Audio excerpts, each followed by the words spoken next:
جانتے ہیں کہ مصر کی زمین ایک وقت میں خوف اور دھوکے سے بھری ہوئی تھی۔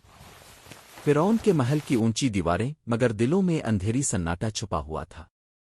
ہر دن جادوگر اپنی چھڑیوں سے دھوکا دیتے اور لوگ خوف کے مارے رہتے۔ مگر ایک دن اللہ کی طرف سے ایک نبی مصر میں آئے جن کے دل میں یقین کی روشنی تھی۔ حضرت موسیٰ علیہ السلام، جس کا نام سن کر دشمن بھی کانپ اٹھتا۔ ان کے ہاتھ میں عصا لیکن ان کے دل میں اللہ کی طاقت کی گواہی۔ فرعون نے جب خبر سنی کہ موسیٰ مصر آئے ہیں تو اس کے محل کے ہر کمرے میں ہلچل مچ گئی۔ لوگ سوچ رہے تھے یہ معمولی انسان کیسے اتنی طاقت دکھا سکتا ہے۔ ہر نک میں حیرت، ہر دل میں سوال، مگر موسیٰ علیہ السلام کے قدم ثابت قدم تھے، اور یہ لمحہ تاریخ میں ایک سنہری موڑ ثابت ہونے والا تھا۔ موسیٰ علیہ السلام کا ایمان اور یقین ایک چمکتے ہوئے چراغ کی طرح تھا۔ فرعون کے محل میں جادوگروں نے اپنی طاقت دکھانے کی تیاری شروع کر دی۔ ہر جادوگر کی چھڑی میں چھپا ہوا دھوکا اور مکاری۔ لوگ تماشا دیکھنے کے لیے جمع ہو گئے، دلوں میں خوف اور تجسس دونوں۔ موسیٰ علیہ السلام نے اعلان کیا، اللہ کی طاقت کے آگے کوئی طاقت نہیں۔ فرعون ہنس پڑا مگر اس کی ہنسی میں خوف چھپا ہوا تھا۔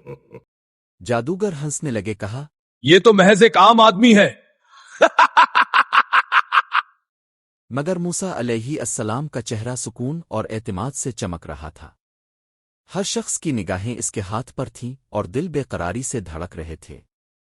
یہ لمحہ صرف تماشا نہیں بلکہ حق اور باطل کے درمیان فیصلہ کن مقابلہ تھا۔ جادوگروں نے اپنی چھڑیاں زمین پر پھینکی اور وہ سانپ بن گئیں۔ ہجوم میں سرگردانی، خوف اور حیرت کی ایک لہر دوڑ گئی۔ موسیٰ علیہ السلام نے اپنا عصا زمین پر رکھا اور وہ فوراً ایک حقیقی سانپ بن گیا۔ جادوگر حیران اور ڈرے ہوئے کیونکہ یہ کوئی دھوکا نہیں تھا بلکہ اللہ کا معجزہ تھا۔ لوگ چیختے، یہ کیسے ممکن ہے؟ فرعون کے دل میں شک اور غصہ ایک ساتھ بھڑک اٹھا۔ جادوگر خوف کے مارے عقب ہٹنے لگے مگر کچھ ہمت سے لڑتے رہے۔ موسیٰ علیہ السلام کا سانپ ان سب سانپوں کو نگلنے لگا۔ ہر جادوگر کی طاقت دم توڑ گئی اور وہ زمین پر گر گئے۔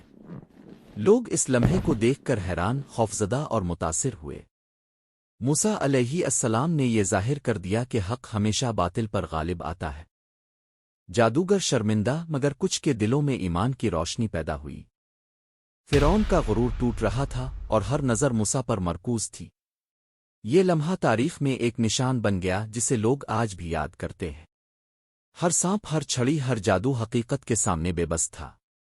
موسیٰ علیہ السلام نے فرعون کو مخاطب کیا، یہ اللہ کی طاقت ہے اور اس کے سوا کوئی طاقت نہیں۔ فرعون کے محل میں خاموشی چھا گئی، ہر کوئی سوچ رہا تھا کہ آگے کیا ہوگا۔ لوگ سمجھنے لگے کہ انسان اپنی محنت اور علم سے کچھ کر سکتا ہے مگر حقیقت کی طاقت اللہ کے ہاتھ میں ہے۔ یہ واقعہ صرف مصر کے لوگوں کے لیے نہیں بلکہ ہر انسان کے لیے سبق ہے۔ ہر خوف، ہر دھوکہ، ہر جادو اللہ کی حقیقت کے سامنے ٹوٹ کر رہ جاتا ہے۔